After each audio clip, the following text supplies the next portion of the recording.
Olá, seja bem-vindo. Eu sou a Andressa Fabris e eu estou aqui para contar histórias para vocês.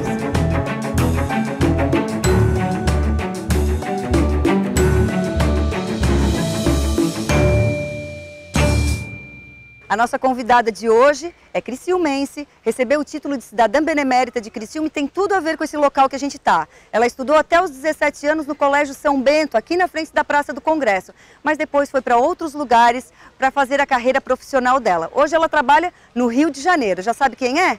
Fica aí e confira qual é a história que eu vou contar hoje.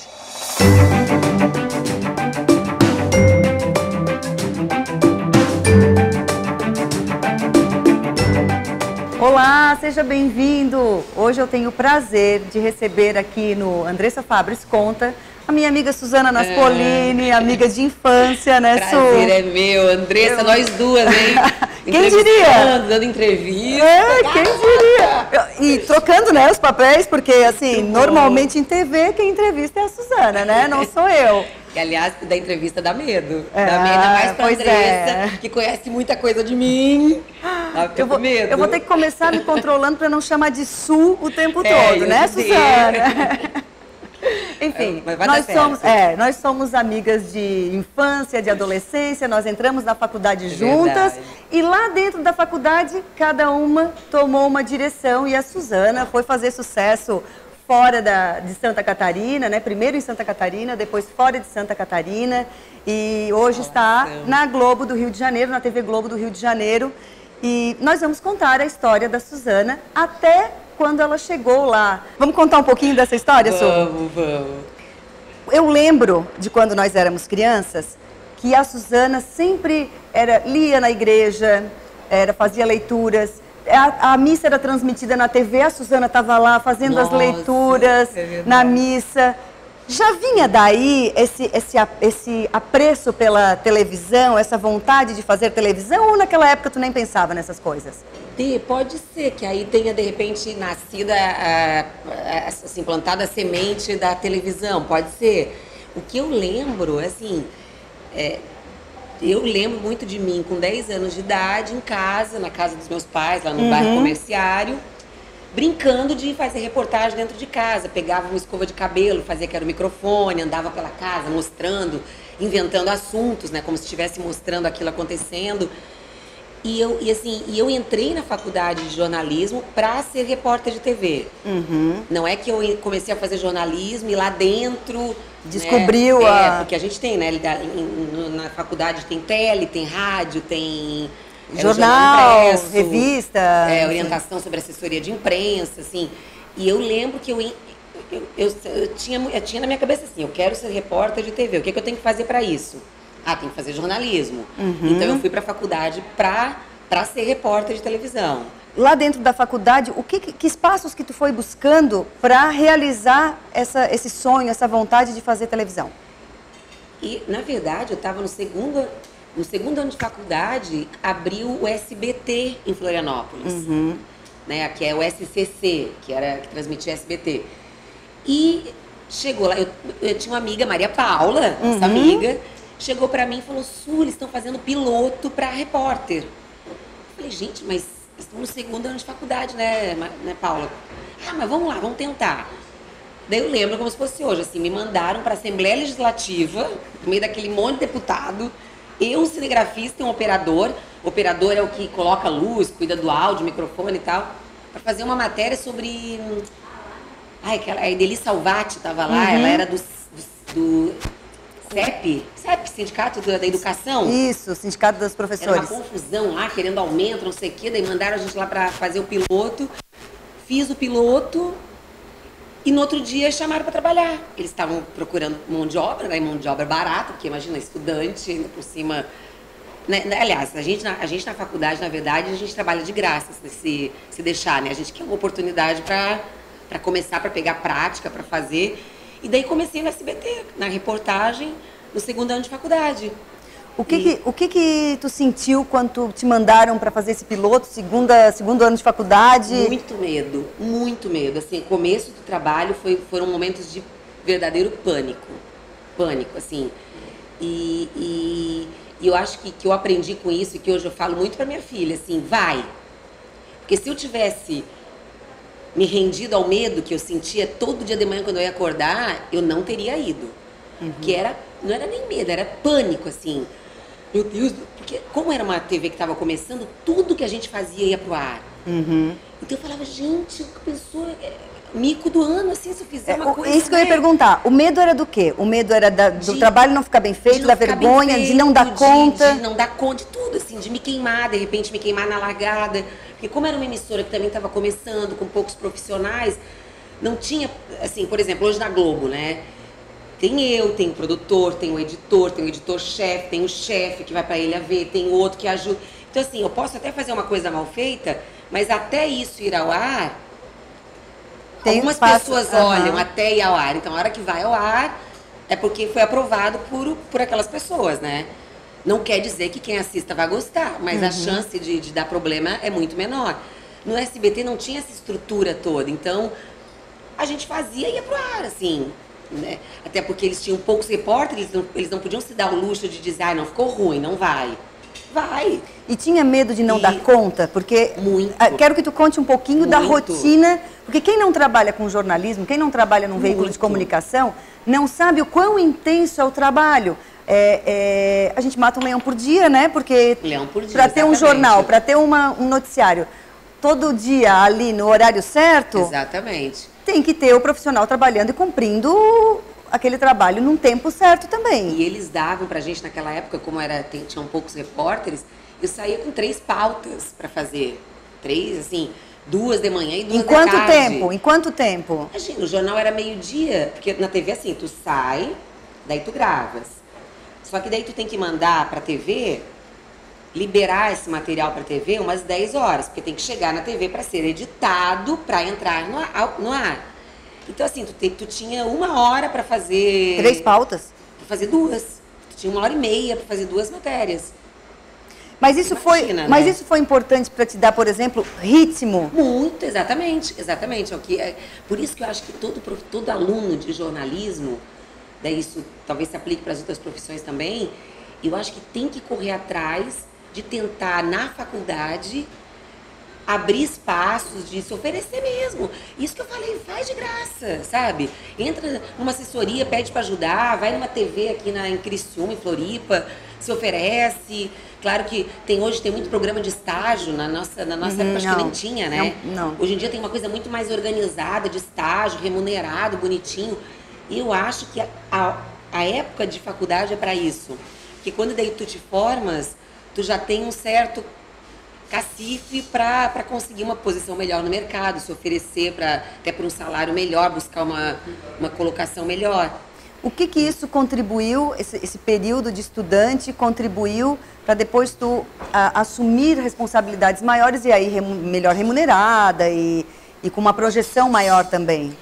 Assim, daí quando eu saí por exemplo, eu estava no SBT, Floripa, trabalhando nesse esquema. Que hoje eu olho para trás, eu falo, graças a Deus que eu passei por isso. Porque me deu uma cancha porque na TV tem o que a gente chama de deadline, né? Que assim, o deadline no jornal é meio-dia, o deadline para liberar a matéria é 10, o deadline para a matéria estar editada é 11h30, 15 para meio-dia. Então, tu tem que trabalhar, né, o teu texto, com a tua gravação na rua, com esse deadline, é uma pressão que todo profissional sofre que... Independente de ser estudante ou não, é da profissão. É inerente do trabalho. Né? E assim, à medida que tu vai para um lugar, uma cidade maior, por exemplo, no Rio de Janeiro, para te dar conta desse deadline é muito pior. Porque é trânsito, né? É tudo longe, é tudo difícil, tudo mais complicado. Então vai ficando cada vez mais pesado. Então se eu não tivesse, de repente, passado por tudo isso no SBT, depois na RBS, em Criciúma, onde eu trabalhei também, talvez eu não tivesse conseguindo dar conta na Globo Rio. Eu ia chegar lá crua e tudo que eles não querem é uma pessoa que chega lá crua para dar conta do trabalho, né? Suzana, nesse período de faculdade, tu também passou por um tratamento de saúde e teve que dar uma pausa no teu trabalho, né? Que momento foi esse? Foi antes do SBT? O que tu foi fazer? Como é que foi esse desenvolvimento do teu tratamento? Eu fiz o primeiro ano de faculdade, a gente fez o primeiro ano de faculdade. Isso. Aí eu consegui uma vaga para fazer o curso de teatro no Rio, no Tablado. Não sei se tu lembras. Que era outra coisa que eu adorava, o teatro, queria fazer teatro e tal. Daí eu consegui uma vaga no Tablado. O Tablado é um curso de teatro que tem no Rio de Janeiro muito disputado até hoje. Até hoje, para te conseguir fazer Tablado, geralmente é com, assim, alguém que consegue, te ajuda a entrar, tal, porque é muito difícil, é muito disputado. Aí, imagina, eu de Criciúma, como é que eu ia conseguir uma vaga no Tablado, né? Aí eu consegui, porque um ator, amigo meu, era amigo de não sei quem, daí... Porque assim, hoje em dia, para conseguir, tu vai lá, tu faz teste e tal, daí tu consegue uma vaga. Eu não pude ir lá fazer teste, imagina. A gente tá falando, gente, de quantos anos atrás? 20 e pouco. Hoje em dia... Mais de 20. Né, tu entra, tá, também não precisa de tantos detalhes. Mas beleza, daí como eu consegui esse amigo meu lá, que era muito amigo do pessoal, conseguiu essa vaga pra mim, eu fui pro Rio fazer Tablado. Daí tranquei a faculdade. Daí comecei a fazer meu curso de teatro no Rio, realizada, feliz da vida, descobri que eu estava com linfoma, que é um tipo de câncer, é um câncer no vaso linfático. E aí tive que fazer o tratamento, foi quando eu fui fazer o tratamento em São Paulo. E aí, mas durante o tratamento continuou fazendo Tablado? Eu continuei fazendo Tablado. Eu ia para São Paulo, me tratava, voltava para o Rio e fazia Tablado. Ficava nesse vai e vem, só que tranquei a faculdade. Aí quando acabou o tratamento, coincidiu de acabar, porque o Tablado é por ano, assim, tu faz um ano de Tablado, daí tem uma apresentação final, depois vai... Não necessariamente tu tem que fazer vários anos, tu pode cursar um e sair e tu recebe o certificado por aquele ano, né? Daí eu terminei aquele ano e resolvi voltar para terminar a faculdade de jornalismo. Foi quando eu entrei no SBT. Foi quando tu entrou no SBT. E essa experiência do Tablado não despertou tua vontade de sair do jornalismo e ir para uma outra profissão mais artística? Eu acho que o Tablado me ajudou no sentido de que daí eu acabei trazendo para o jornalismo a coisa de me soltar mais, de me desinibir mais, que de repente tem muito a ver com o que eu faço hoje. Essa coisa de que as pessoas falam, mas tu não tem vergonha? Gente, mas tu chegou e foi lá e pegou a bicicleta, tá, não te deu vergonha? Eu falei, nem passa pela cabeça a vergonha nessa hora, assim.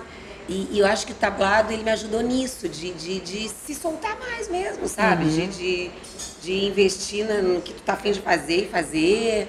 E o SBT te criou essa ponte para onde tu estás hoje, ou o caminho foi por outros... Eu acho que, na verdade, é uma escada. Eu acho que a profissão do jornalismo, assim, a gente vai muito numa escadinha, né? O SBT me ajudou a ir para a RBS, né? Quando eu estava no SBT Floripa, a gente saía junto com o pessoal da RBS Floripa, daí nessa tu conhece alguém, que daí fica sabendo da vaga, porque é muito isso às vezes, né? Eu consegui a vaga, porque eu soube da vaga, no dia seguinte fui lá, quer dizer, estava abrindo a RBS em Criciúma, uma amiga minha trabalhava na RBS Floripa. Suzana, eles vão abrir em Criciúma, tua família não é de Criciúma?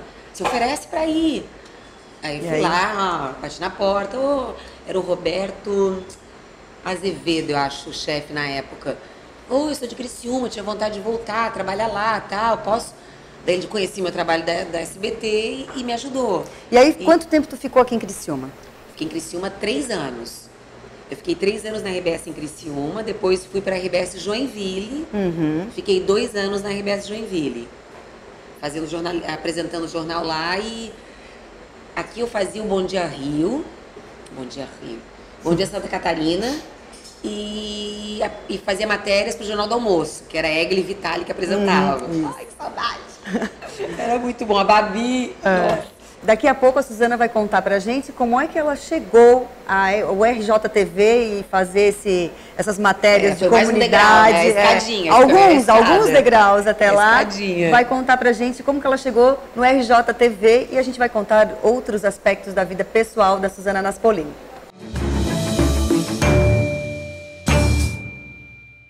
Somos instituição para você ter toda a confiança. Somos financeira, porque dinheiro não é tudo, mas ajuda a realizar os seus sonhos. Somos cooperativa, pois assim construímos nosso mundo. Somos premium, afinal, você merece exclusividade. Para nós, não existem perdedores, todos ganham juntos. É por isso que somos assim. Unicred, um time que coopera com você. Hoje eu estou contando a história da Suzana Naspolini, jornalista aqui de Criciúma, cidadã benemérita de Criciúma. Jornalista, né? Que fala muito, que já tá, que o nosso tempo está acabando e eu não paro de falar. Mas tem muita história para contar ainda. A Suzana já contou dos primeiros anos dela em TV, em jornalismo, da época da faculdade, do primeiro tratamento de saúde, né? Porque depois deste primeiro tratamento de saúde teve outros, né, Suzana? Vieram outros. Como que isso interferiu na tua vida profissional, Su? Como é que tu consegue sair, fazer um tratamento, quando volta, eu acompanhei, acho que foi o teu último, né? O teu primeiro programa, a tua primeira matéria, com toda uma série de homenagens lá na RJTV. E tu com uma energia assim, vem do trabalho, a energia, vem do gostar de fazer esse trabalho. Conta um pouquinho pra gente sobre isso. Eu acho que é tudo junto, assim, a gente é uma coisa só, assim, né? E uma coisa vai complementando a outra, uma coisa vai ajudando a outra. Os problemas de saúde que eu tive, só para quem não acompanhou a história, eu tive linfoma com 18 anos, depois em 2011 eu descobri um câncer de mama em janeiro, em 2011, em outubro, eu descobri um câncer na tireoide, em 2014 um novo câncer de mama, então foram 4. E, assim, esses problemas de saúde, câncer é uma doença grave, que assusta, né? Que quando a gente descobre, é um desespero, é um medo de morrer absurdo, assim, coisa horrorosa. Mas eu tento sempre encarar as coisas, que daí eu acabo levando, acho que, para o trabalho, e o trabalho como, assim, os tratamentos de saúde, os problemas de saúde, como possibilidades de melhorar, de encarar a vida de outro jeito, de tocar a vida de outro jeito, sabe? De uma forma mais leve, com menos cobrança em cima da gente mesmo.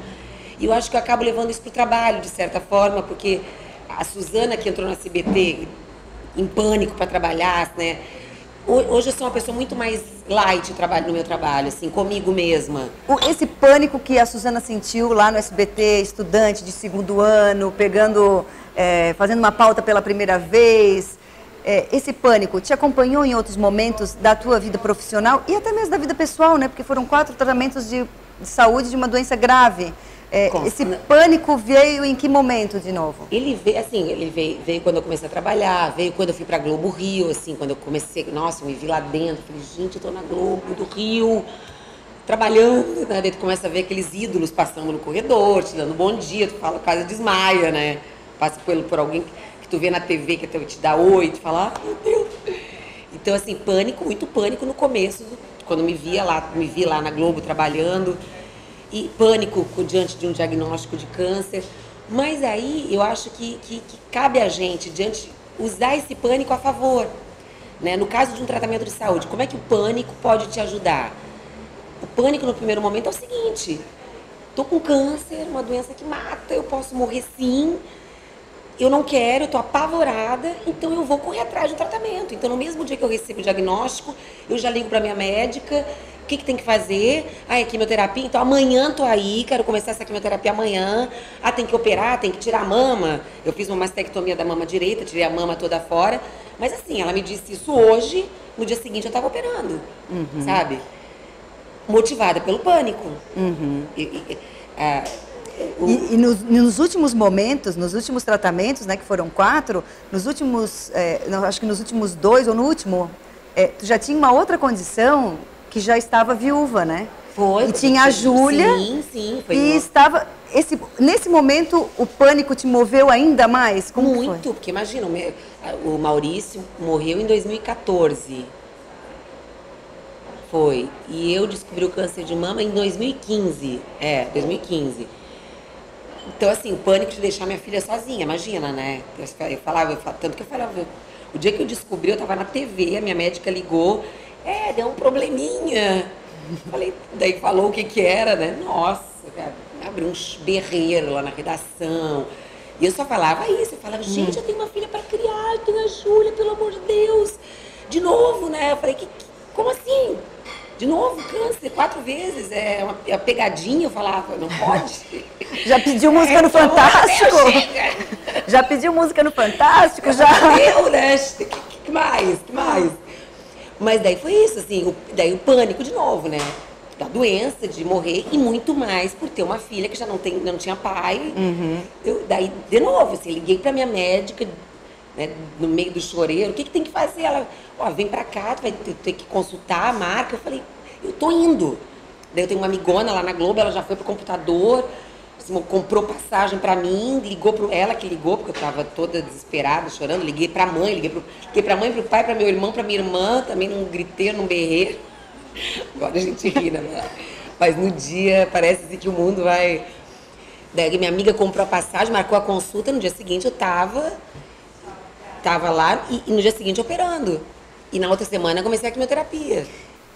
Em algum momento, nesse período, com todos esses desafios, né?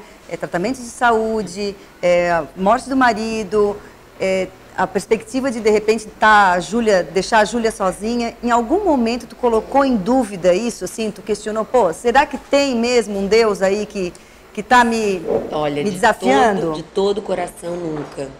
Nunca, nunca, nunca. Porque além de eu sentir ele muito presente na minha vida o tempo inteiro, assim, é isso que eu falo, né? O diagnóstico, o pânico do diagnóstico da doença, por exemplo. O que vinha na minha cabeça, assim, graças a Deus que eu descobri, sabe? Porque eu só vou poder me mobilizar para me tratar porque eu tenho o diagnóstico. Quantas pessoas, né, descobrem o câncer já tão avançado que daí não tem mais jeito? Então eu dizia assim, meu Deus, graças a Deus que eu descobri, meu Deus, me põe na mão de um bom médico, meu Deus, me orienta assim, isso, porque eu acredito muito assim, a vida tem viver é isso, sabe? Viver é ter a graça, a bênção de ter um filho, né? De ter os pais maravilhosos que eu tenho, de ter a família maravilhosa que eu tenho, mas viver também é ficar doente, também é ficar viúva, também é de repente perder o emprego, também é ter um monte de problema. Então, por que eu vou nessa hora eu vou duvidar de Deus, né? Deus está presente em tudo, assim. Nas coisas boas é Ele, e nas coisas ruins Ele está presente, te dando a mão, te mostrando o caminho. E assim, se eu tô aqui hoje com a minha amiga, dando entrevista, feliz da vida, é porque tem esse Deus na minha vida. É porque veio a recuperação. Né? Porque teve o...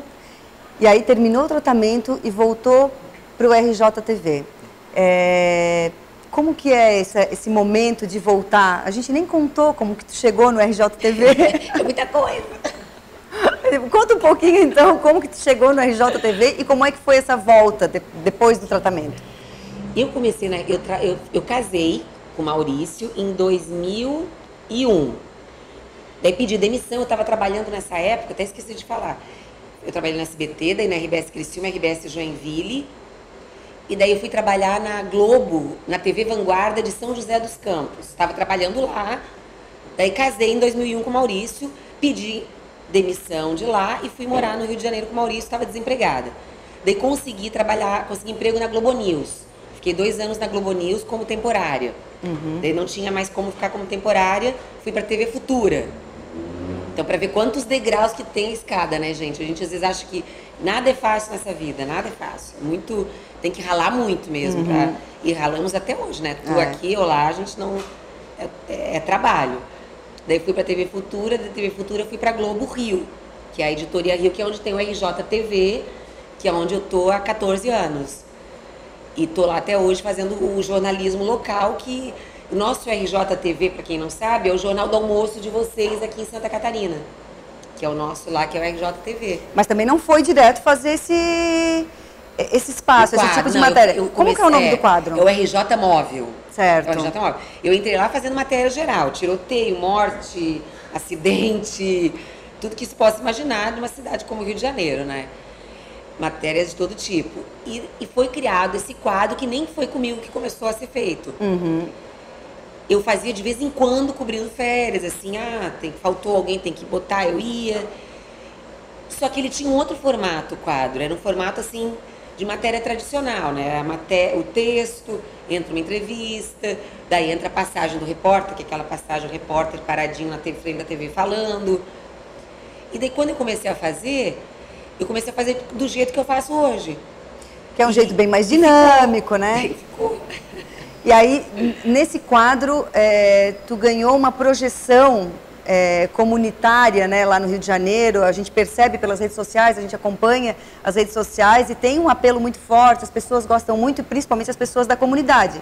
Porque para quem não acompanha, o quadro é ir até a comunidade, ver o problema, cobrar da autoridade e inclusive a Suzana usa um calendário, né? A gente usa o calendário para cobrar, porque a gente volta, tem lugares que eu já voltei 10 vezes, assim, porque, por exemplo, a moradora chama, né? Daí a gente vai lá que a moradora está pedindo asfalto na rua. Então a gente faz a reportagem mostrando que a moradora pisa na lama, que a moradora se suja toda. Não só aquela moradora, mas toda aquela rua. Vários moradores, vamos na casa e tal. Isso a matéria é gravada.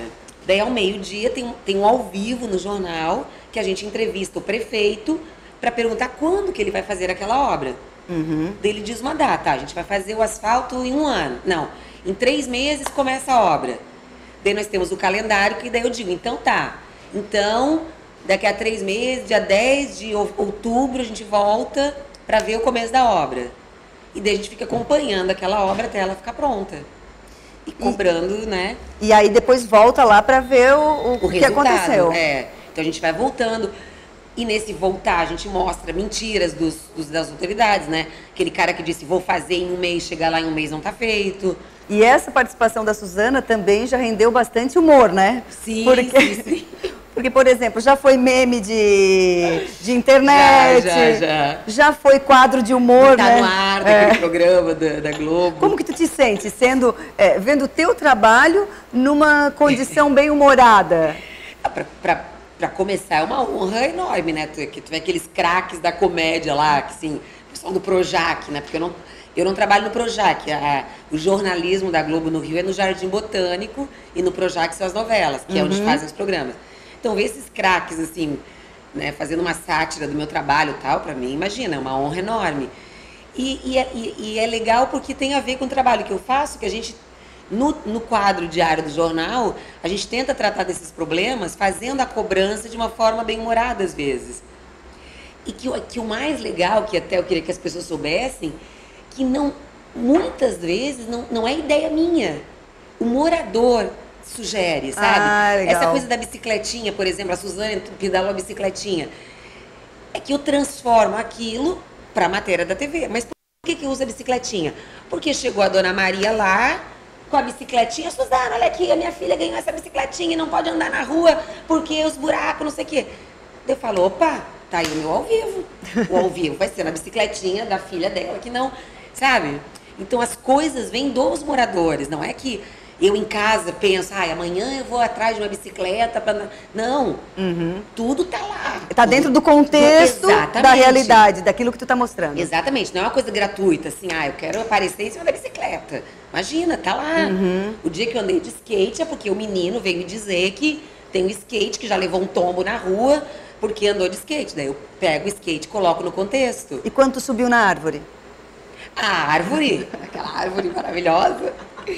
Porque não sei se tu lembras, era um terreno que tinha nome de praça, inclusive, só que não tinha nada de praça, não tinha banco, não tinha brinquedo, era um matagal desgraçado e a árvore.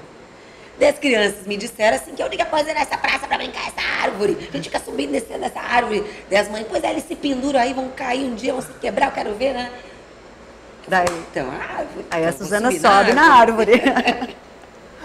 Su, obrigada, muito obrigada. Já acabou, já passamos do tempo. Vamos deixar. Obrigada, amei. Obrigada. Foi ótimo, sucesso. Obrigada. Sucesso. E eu espero que vocês tenham gostado de toda essa história que a gente contou hoje com a Suzana. E toda semana a gente vai contar uma história nova aqui na TV NG Plus. Eu espero por vocês. Até lá.